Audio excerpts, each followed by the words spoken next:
allegedly by the camp of a certain James Kumar and Lisa Marcos through a common friend named Eric Santiago alias Picoy. Ang pagkakaalam ko po dito, taga-Napolcom po ito. At ang kapatid po nito, isang PIDEA Drug Enforcement Officer. At ako, ayon, di umano, ito si James Kumar, interesado sa akin at naging subject ng kanilang three-way conversation na ako wag nang magsalita. Sinabihan ko yan. Ngayon, yung si Picoy o si Eric Santiago, napaka-insisting niya na hindi, sabi niya, ano natin yan, kaya tulungan natin yan. Tulungan natin yan. Kasi wala, papatayin yan. Tingnan nyo, Your Honor, yung posisyon. Sinong papatayin? Ako daw.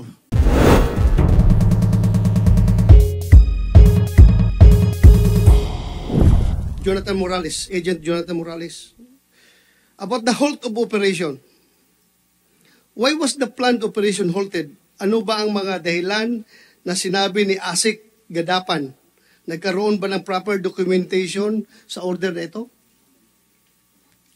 No, Your Honor.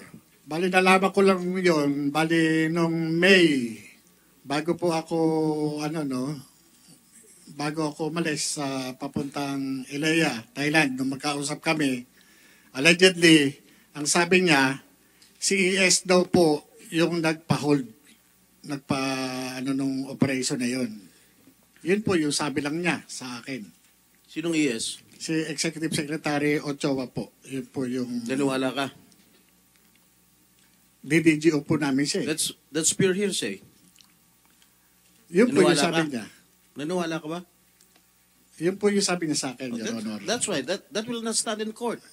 That's pure hearsay. Your Honor, yun po yung sabi nung aking... Kaya nga, sabi nga, that is pure hearsay. That will not stand in court. Wala naman po ako magagawa kung ano po yung sinabi niya. Basta ang sinabi niya, tigilan niyo yan. Sabi niya ganun, mapapahamak tayo dyan. Hindi, Sino yan. nagsabi? Si Asik Gadapan po. Namatay na. Di ko po alam. Dito ko lang po kay Senator Bato nalaman po. Ginagamit mo pa yata yung patay eh. No, Your Honor. No, Your Honor. Yun po yung nangyari po nun. Saan niya nakuha yung informasyon na yun? I'm sorry, Mr. Chair, for interrupting you. Yes, go ahead. No problem. Saan mo nakuha yung informasyon? Na, Where ano po? did your superior get the information? Na namatay po. Involved na sinasabi ni ES na tigilan na yan? Kay Asik Gadapan nga po. At hindi lang po yun. Ako po ay naimbitahan sa Malacanang. Nino? Ng Law Enforcement Security Integration Office. Ito po, When was this? after 1 year, o matapos yung humigit kumulang 1 taon. Ito po ay, kung di ako nagkakamali, July 2013. Ako po ay pinatawag sa Malacanang. Nagtataka po ako, Sino nagpatawag sa'yo? si Attorney Serapio, Police Director Pelizardo Serapio Jr. ng Law Enforcement Security Integration Office ng Malacanang sa Mabini Hall po. Ngayon po, pinatawag po ako doon ni Attorney Serapio sa Malacanang, pinadala sa akin yung mga dokumento at iba pang holdings. Correction. Your Honor, please. General Serapio, hindi siya attorney. Ako ko lang, abogado siya, pero as para sa inuhim, hindi siya abogado. General Serapio, yung Lisio chief during the time of President Aquino. Pelizardo Serapio po. Pelizardo Serapio. Opo. Class 78. Yeah. Yan po ay nagpatawag sa akin. Ngayon po, nung pinatawag ako po doon, nag-report po ako doon. Dala-dala ko yung ilang dokumento at yung PowerPoint presentation. Nag-present po ako doon ng humigit kumulang sa 4 na oras. Kung pwede po natin ma-check doon na ako ay nagpunta mismo doon sa lesyo na yon. Kung saan, i-report ko, i-brief ko sila doon sa mga ongoing projects na ginagawa namin. Pati yung mga hindi natuloy o pinigil na mga operasyon ng PIDEA. Nagtataka ako, bakit ako ang pinatawag? Ordinaryong ahente lamang po ako ng PIDEA. Bakit hindi yung director ko o yung director general ng PIDEA? Doon po ako nagtataka doon. Why? Dahil po, Nung panahon na yon, nung nagkaroon po ng yung sobra na yung ginagawa ng PIDEA, pagpipigil sa amin na hindi pagtatrabaho. Inilabas ko po ito sa public. Nilabas ko po sa media yan. Kung di ako nagkakamali, 2013 po yan. Nandyan naman po sa YouTube yan. Ano yung nilabas mo? Yung pong incompetence ng PIDEA. Bakit ito wala nang nahuhuling malalaki? Samantala, yung mga hinuhuli namin, ito po yung mga based doon sa mga case operational plan na talagang ginastusan ng gobyerno. Bakit parang namimili noon sa mga trabaho? Bakit sinusuppress yung aming mga yung mga tungkulin namin? Biruin nyo, nilagay kami ro sa likod ng PIDEA doon sa squatters area na ang hinuhuli namin malalaking drug trafficker. Ang pinahuhuli na lamang sa amin, piso-piso. Anong sabi sa akin sa Malacanang? Wala naman yung mga hinuli nyo eh. Puro mga gawa-gawa nyo lang yan eh. Matitinong mga inchik yung mga hinuli nyo eh. Pero, pinakita ko sa kanila sa briefing, dala-dala ko yung record ng Anti-Money Laundering Council ang nakapirma, Central Bank Governor, Security Exchange Commission, at saka yung Insurance Commission. Tatlo yung nakapirma na yan, na doon sa AMLAC document. At ito, sa 200 billion po na financial investigation na kinandak namin sa tulong ng AMLAC, 200 billion po, 200 billion pesos po yung accumulated na pondo na naiipon ng drug lord. Ang inabot na lamang po ng AMLAC doon sa Asset Preservation Order is 130.4 million na lamang po. Okay, pero binaliwala ho nila yung mga sinasabi ko. Sandali. Yung pinatawag ka, that was not related to this particular halted operations. Ibang operations yon. Iba-iba po yun. Iba-iba po. Ang ano ko po nun, bakit hindi natutuloy yung mga operation? Bakit sinusuppress nila yung aming pagtatrabaho? Yun po ang issue ko doon eh. Ang ano ko sa kanila, bakit ganito? Samantalang yung mga sinundan nung Director General na inilagay nila Secretary Ochoa, hindi naman po ganun. Hindi naman po ganun na biruin ninyo. Ang mga tinatrabaho namin, based sa case operational plan, biglang ilalagay kami doon sa Barangay Pinyahan at paghuhulihin lang kami ng piso-piso. Pag nahuli mo yung pusher, wala kang karapatan i-follow up ito. Kayo, Your Honor, galing kayo sa law enforcement. Pag nakahuli ka, pataas ho ba? Diba? Pataas ho ba? Diba yung trabaho natin? Eto, pag nahuli mo, tuldo ka na dyan. Wala ka ng karapatang i-follow up yan. Ganun po yung nangyari sa amin noon. Meron kang sinabi dito that yung pinatawag ka ni General Pelizardo Serapio ng Liceo sa Malacanang. Nakalagay doon sa invitation, the Honorable Executive Secretary Paquito N. Ochoa Jr. has instructed this office to discuss with you the allegations you have publicly aired against the PIDEA and its leadership. So ito na yung sinasabi mo ngayon. Ito po. Ito po yung letter mismo ng Malacanang sa akin. But before we continue, I would like to acknowledge the presence of Senator Mark Villar. Thank you, Your Honor, for joining us. So, sabi mo pa, pinagalitan ka doon sa meeting na yun. Yes, Your Honor. Hindi totoong mga drug lord ang nahuli nyo. Yes, Your Honor. Yun po. Minaliit po talaga. But hindi ka pinagalitan dahil dito sa operations. Lahat po. Itong particular case. Lahat po yan. Kasama po yan sa mga nabanggit ko po, Your Honor. Kaya kasama pinagalitan. Kasama yun. Yun nga po ang pinagtataka ko. Noon, wala po akong na meron po may pressure sa akin eh. Hanggang sa nitong huli, na-realize ko na kung sino yung nasa likod. Kung bakit ako tingnan nyo, Your Honor, wala na ako sa PIDEA. Kinasuhan pa ako eh. Talagang, meron talagang dumidiin sa akin, Your Honor. Ito lang, November 30, March, sinarban ako ng 2 warrant. Hindi ko nga alam na may kaso ako eh. Naandyan yung complainant, Your Honor, nandito sa harap ninyo, si Atty. Del Valle. Pinailan ako ng violation ng Section 91 and 92. kahit wala siyang personal knowledge doon sa commission of offense, tumayo sa complainant. Bakit? Anong sabi niya sa akin? Sorry, napag-utusan lang ako ni Gerald Kakdak. Sino ba si Gerald Kakdak? Ito ay tao. Siya ang nilagay ni Secretary Ochoa doon sa PIDEA after ni Gerald Gutierrez. Nga noon po, Your Honor, hindi ko po iniisip kung sino-sino ito mga nasa likod na ito. Kung sino pumipin down sa akin. Ngayon Okay. naisip ko na Sige. lamang, Your Honor. Okay. Let's focus on this particular issue muna. Huwag tayo pumunta sa iba.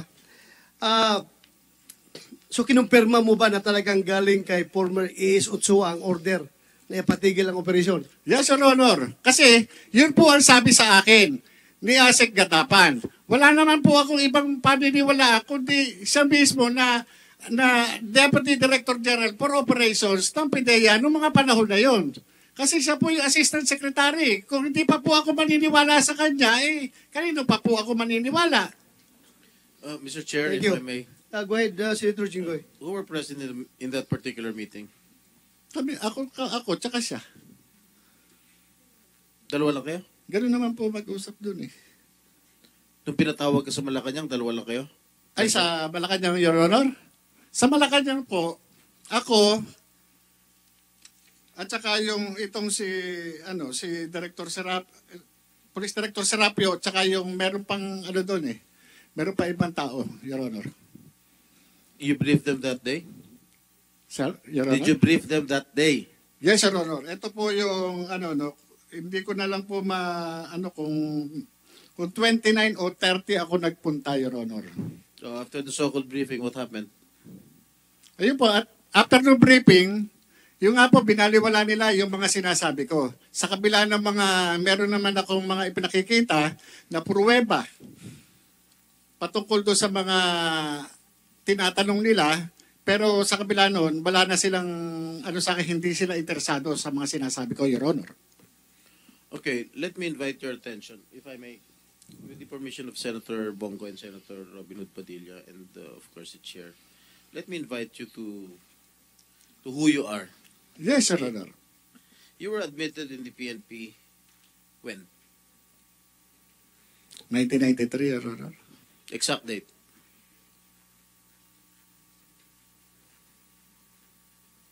Hindi ko na... Di mo alam. 1993, Kailan ka natanggal? saan, Your Honor? Ha? Saan po, Your Honor? From the service. Sa PIDEA po. PNP. Sa PNP po, yung sinasabi po ni General Lasso. Just answer my question. Kailan ka natanggal? When were you dropped from the rolls of the Philippine National Police? Madrap po ako, hindi ko na po matandaan, Your Honor. Wala po sa akin yung dokumento ngayon. Unless, Your Honor, Ilan taon ka nandito po nagservisyo yun. sa police? More or less, 16 or 17, Your Honor. 17 years? According to the information that I received, you were dropped from the PNP on April 25, 1994. Meron pang, yan, Your Honor, na restored yan. Your Honor. You were admitted, you said, you told us 1993. Correct? Admitted in the PNP. Yes, Your Honor. Yes, Your Honor. And you were dropped from the PNP role on 1994, the same month. Na-restore. What- Hindi po ako, hindi po ako familiar doon sa date. Kung itatanungin niyo po sa akin yung exact date, wala po sa akin yung eksaktong dokumento. Your Honor. Hindi mo alam kung kailan ka natanggal sa serbisyo? Your Honor, yung ganyang, hindi, kailangan ko sir dokumento. Your Honor, Ako alam ko kung kailan ako nakulong eh. yun po, Your Honor, sa inyo. Kung No? hindi mo alam kung kailan ka na-drop sa PNP? Totoo po. Kasi, kung pagbabasihan po natin ang dokumento, Your Honor, Kalokohan yan. Your Honor, ang pagsagot kahit saan mang pleading, Your Honor, mabase ako doon sa dokumento, Your Honor. Hindi lahat ng pagkakataon, Your Honor, makakabisado ko yung mga dokumentong matagal nang nakalipas. Kung ano man yung pangyayari na matagal nang nakalipas, hindi lahat po yun makakabisado ko o maaalala ko. Depende po, kung meron po akong reference na document, maaari ko po kayong masagot ng diretso, Your Honor. Alam mo, imposibleng hindi mo alam. alam mo nga kung kailan ka na-admit sa PNP, di mo alam kung kailan ka na-dismiss. Your Honor, Sandali lang. Alam Yes. mo na na-admit ka noong 1993. Hindi mo alam kung kailan ka na-dismiss sa PNP. Your Honor, And the following year na-dismiss ka na. Your Honor, yung sinasabi nyo drop, magkaiba po yung drop doon sa dismissal. Okay. You were dismissed a few months after, 1994 then. Your From the Honor, service. Your Honor, yan pong ano ng PNP na yan, na-restore po ako sa full duty status.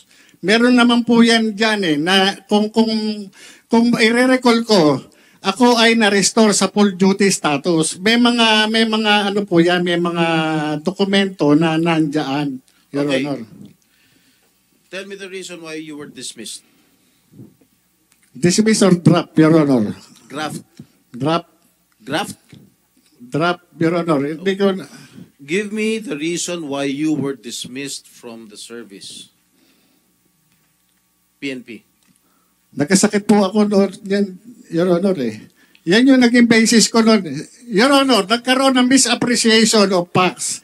Yan po yung naging ano ko doon sa PNP noon. Kaya nagkaroon ng restoration to full duty status. So,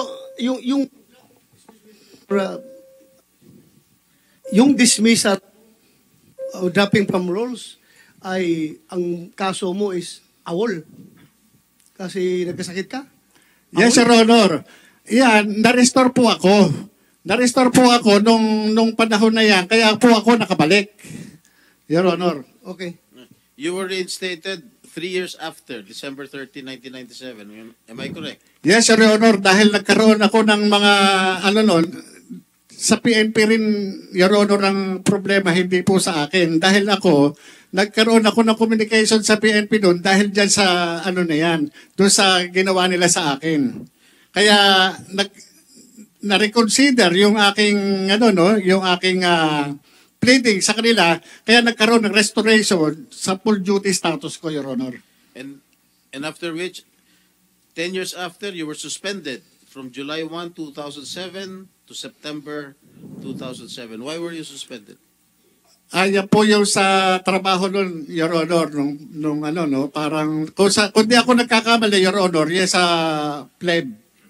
Kung di ako nagkakamali. O ngayon, naalala mo na. Hindi, Your Honor, ako sa akin, Your Honor, nire-recall ko yan Kaya kung sasabihin nyo sa akin, yung mga exact date o ano bang mga ano, hindi ko po talaga, tatapatin ko kayo, hindi ko talaga siya pero nire-recall ko siya para at least mai-ano ko sa inyo, Your Honor. Okay, and then, 1 year after, you were dropped again from the PNP role. Why was that so? Yun po yung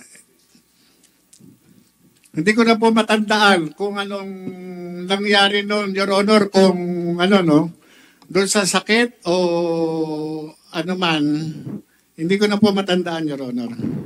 Pero, Your Honor, yung sinasabi ni Gerald Lasso na nagkaroon ako ng dismissal order, ito po, Your Honor, ito yung, ano, no, nawalan ako ng ano nawalan ako ng ng karapatan ma-avail yung due process kasi meron tayong twin requirements para sa due process. Ito yung notice and hearing.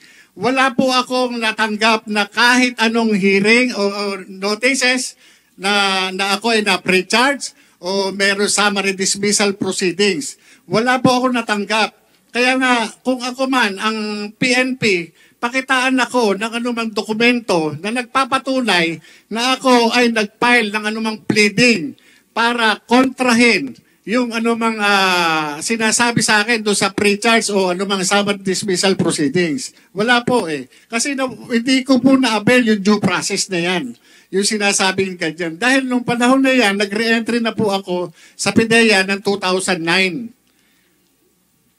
Wala po ako natanggap niya. Kaya yung ano na yan, sinasabing order ng PNP na dismissal order, hindi po, wala po akong ano dyan, walang due process na akong nabinigay sa akin. Nung hinire ka ng PIDEA, you misrepresented yourself that you misrepresented to PIDEA that you do not have any unbroken service in the PNP from 1993 to 2008. and you did not disclose that you were dropped from the PNP roll on April 25, 1994 and August 28, 2008, and you were dismissed from the service on November 7, 1994 and was suspended from July 1, 1997 to September of 2007. Your Honor, doon sa pag-accept sa akin ng recruitment committee ng PIDEA, hindi mapapalusutan si General Juniso Santiago. Kaya nga ang sinasabi ko, inaano ko rin kay General Lasso, ang ibig bang sabihin, mas magaling siya doon sa kanyang upperclassman na si General Juniso Santiago na 4-star General sa Armed Forces of the Philippines? Kasi tinanggap po ako ni General Santiago at yung mga hinihingi po sa akin, nag-comply po ako. Paano po yun? Service record kasama po yun. Hindi po pwede na hindi ako magde-declare na kahit ano pa man dahil magre-reflect yan sa service record. Pangalawa, yung mga clearances. Kasama po yan doon sa recruitment process. Hindi po ako i-appoint ng Philippine Drug Enforcement Agency kung ang aking mga dokumento ay kamas-kamas. Alam naman po natin na si General Santiago hindi po basta-basta mapapalusutan Kaya yan. sandali lang. Kaya nga hindi mo nga sinabi yung katotohanan. Sinabi po, Your Honor. Na-dismiss ka sa Opo, PNP. dahil nga po, meron akong kaya tinawag po nila ako, nag-comply po ako. Siguro may backer ka. No, Your Honor, hindi po sa backer. Wala po akong backer. Nag-comply po ako kung ano man yung requirements, Your Honor. Dahil kung ako ang PIDEA at alam kong meron kang mga kaso sa Philippine National Police, na-drop ka, na-dismiss ka, na-suspindi ka, finailan ka ng kaso, hindi kita kukunin. I'm sure meron kang malakas na backer para pumasok ka dyan sa PIDEA. No, Your Honor. At dumaan ako doon sa talagang sa recruitment you process. You never disclosed your record sa PIDEA. Hindi mo disclose yan eh. Your Honor, imposible po yun. Dumaan po ako doon sa proseso ng recruitment nila. Kaya nga po ako inappointed. Dahil kung hindi ako nag-comply, hindi po nila ako tatanggapin. Requirements po yun, batas po yun. Hindi po pwede na yung recruitment committee, iba-violate nila yung procedure. Hindi po pwede. At saka, Senator Jinggoy, karamihan ng mga initial na mga personnel ng PIDEA were coming from the PNP. Kaya imposible makapagtago ito ng kanyang identity doon sa mga pulis na nandoon sa PIDEA. Kung ito yung mga kaso niya, hindi niya dinidisclose. Your Honor, tama po yun. Kasi nung panahon na yun, kung di po ako nagkakamali, ang hepe o acting director ng Human Resource Management o yung admin ng PIDEA ay police. Police Commission Officer, Your Honor. Imposible ho na mag-ano ko ng mga anumang itatago ko dyan, hindi po pwede. At yung IIS, Your Honor, na nagkakandak ng background investigation, panay police. Hindi po pwede lulusot po ako. Sigurado ko, kung iskalawag ka na pulis, lalong-lalo na PIDEA papasukin mo, mukhang malabo siguro, mukhang siraulo ang PIDEA kung tatanggapin ka kung iskalawag ka na pulis. Yung Your Honor, ang sinasabi ko doon kay General Lasso, ibig sabihin, mas magaling ka pa kay General Juniso Santiago sa military parlance, Your Honor, at saka sa police parlance. Ang tawag doon, kupal. Your Honor, si General Santiago, patawarin niyo po ako doon sa words ko. Pero yung military parlance at saka police parlance, pagka ang isang opisyal, hindi magan ng tawag dyan. Your Honor, napaka-tinong opisyal ni General Santiago. Ano tawag? Magan, Your Honor. Magang? Magan. Magan or kupal, Your Honor. Totoo ba yan, Mr. Chair? Yes. Magan, stricto. Ibig sabihin ng magan, stricto. Kupal, yung wala. Kurap na opisyal. Yan yun. Yes. Your Honor, after noong 30 April, Your Honor, may nagpunta sa akin sa bahay. Ito po ay inaayos ako. Allegedly, by the camp of a certain James Kumar and Lisa Marcos, through a common friend named Eric Santiago, alias Picoy, Ang pagkakaalam ko po dito, taga-Napolcom po ito. At ang kapatid po nito, isang PIDEA Drug Enforcement Officer. Nakuha po sa bahay ng CCTV yung kanyang, kasi naka-video call po eh. At ako, ayon, di umano, ito si James Kumar, interesado sa akin at naging subject ng kanilang three-way conversation na ako wag nang magsalita. Ngayon, nagkaroon pa ng mga series of communication. Kahit ano ang hilingin ko, wag na akong tumuloy dito sa hearing na ito ngayong May 7. Kung hindi ka tumuloy, papahuli rin kita. Yes, Your Honor. Alam ko naman po. Kita. Kung hindi ka Nagbiro pa nga ako, Your Honor. Ang gusto ko, loto. Walang problema. Yan ang inaantay. Yan ang inaantay ni Lam. Your Honor, kuha po yan. Yung conversation na yan. Sandali, bagong revelation yan. Yes, Sir Honor. Nung atrenta na after ng hearing natin dito sa Senado, May 1, may nagpunta po sa akin. At yun nga, yung tumawag yung Eric Santiago, video call. Kaya nga, sabi ko, teka muna, hindi ako nag-ano dun sa video call. Yung nga, sinasabi, yung certain Kumar, James Kumar, allegedly, yung Bombay, sabi nga, Bombay. Sabi ko, ano kinalaman ng Bombay? Ba't ako kakausapin ng Bombay? Hindi ko po kilala itong James Kumar na to. Kilala ko yan. Ako po. Kilala ko. Opo. Kumusay, are you sure of your statements, ha? Yes, Sir Honor, kahit po patawag natin, yung Eric Santiago, ng pagkakaalam ko, taga-Napolcom. Kumusay, you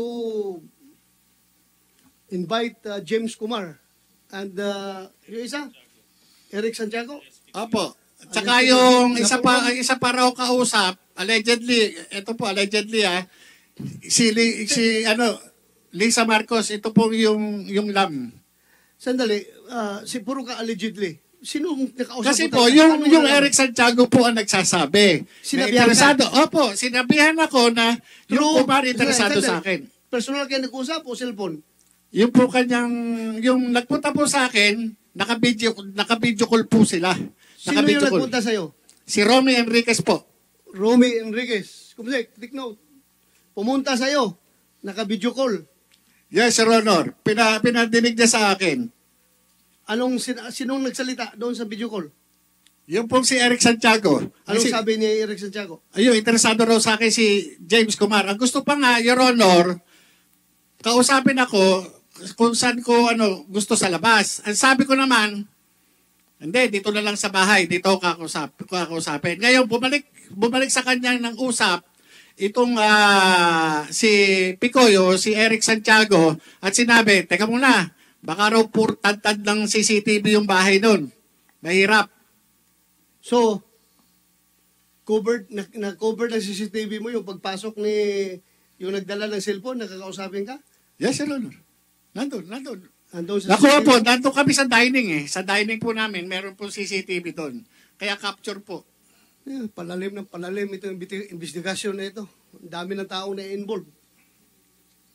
Yung nga po, yung ang na nagulat din ako dahil after lang nung April 30 na hearing, bakit may ganun?